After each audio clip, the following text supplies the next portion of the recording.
तो जिनको भी फॉर्म अप्लाई करना है वो लोग फॉर्म अप्लाई 1 नवंबर 2023 से कर सकते हैं और इसका लास्ट अप्लाई डेट है 30 नवंबर 2023। फॉर्म पूरा 1 मंथ तक भराएगा, इसलिए आप लोग फॉर्म अप्लाई ज़रूर कीजिए।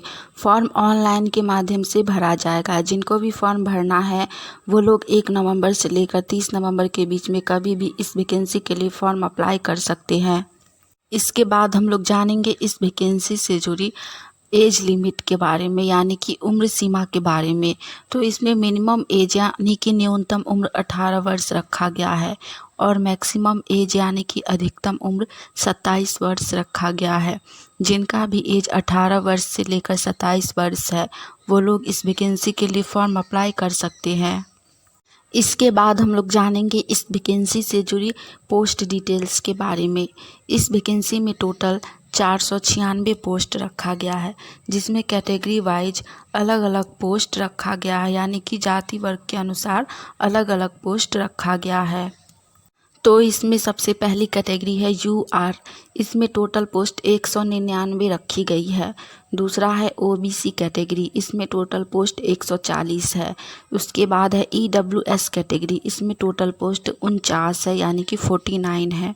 उसके बाद है एससी कैटेगरी, इसमें टोटल पोस्ट 75 है। लास्ट है एसटी कैटेगरी, इसमें सबसे कम पोस्ट है, सिर्फ 33 पोस्ट है।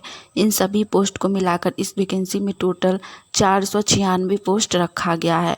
आप लोग ज़रूर इस वैकेंसी के लिए फॉर्म अप्लाई कीजिए, क्योंकि यह वैकेंसी बहुत ही ज़्यादा अच्छी है। इसके बाद हम लोग जानेंगे इस वैकेंसी से जुड़ी एप्लीकेशन फ़ी यानी कि आवेदन शुल्क के बारे में। AAIATC रिक्रूटमेंट 2023 के लिए आवेदन करने के लिए आवेदकों को आवेदन शुल्क भी देना होगा। इसके तहत अलग अलग वर्गों के अनुसार अलग अलग आवेदन शुल्क तय किए गए हैं। चलिए देखते हैं कि किस वर्ग के लिए कितना जाति वर्ग के अनुसार आवेदन शुल्क रखा गया है। सबसे पहली कैटेगरी है जनरल ओबीसी और ईडब्ल्यूएस कैटेगरी। जनरल ओबीसी और ईडब्ल्यूएस कैटेगरी के लिए एप्लीकेशन फ़ी 1000 रुपया रखा गया है और एससी एसटी और ऑल कैटेगरी फीमेल के लिए एप्लीकेशन फ़ी 0 बैलेंस रखा गया है, यानी कि एससी एसटी और फीमेल कैटेगरी के लिए एप्लीकेशन फ़ी नहीं रखा गया है। इसीलिए एससी एसटी और फीमेल कैटेगरी जो भी लोग हैं वो लोग ज़रूर से इस वैकेंसी के लिए फॉर्म अप्लाई कीजिए। इस वैकेंसी के लिए एप्लीकेशन फ़ी भी ऑनलाइन के माध्यम से ही पे होगा, तो आप लोग गूगल पे, यूपीआई या फिर नेट बैंकिंग के माध्यम से एप्लीकेशन फ़ी पेमेंट कर सकते हैं। इसके बाद हम लोग जानेंगे इस वैकेंसी से जुड़ी एजुकेशन क्वालिफ़िकेशन यानी कि शैक्षणिक योग्यता के बारे में। तो इसमें शैक्षणिक योग्यता बैचलर डिग्री इन साइंस रखी गई है, यानी कि बीएससी रखा गया है, जिसमें आपका फिजिक्स और मैथ कंपलसरी है।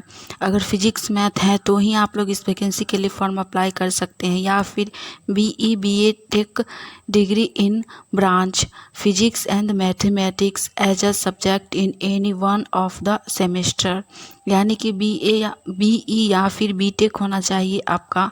इनमें से किसी भी सेमेस्टर में आपका फिजिक्स और मैथ होना ही चाहिए, तो ही आप इस वैकेंसी के लिए फॉर्म अप्लाई कर पाइएगा। जिनका भी ग्रेजुएट BSc से है वो लोग इस वैकेंसी के लिए फॉर्म अप्लाई ज़रूर कीजिए। हमने इस वैकेंसी से जुड़ी सारी जानकारी दे दी है।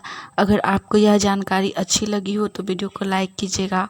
आने वाली ऑनलाइन या ऑफलाइन सभी प्रकार की वैकेंसी की जानकारी अगर सबसे पहले चाहते हैं तो आप सभी का अपना चैनल इंडिया नंबर 1 GKGS को सब्सक्राइब करके नोटिफिकेशन ऑन कर लीजिए,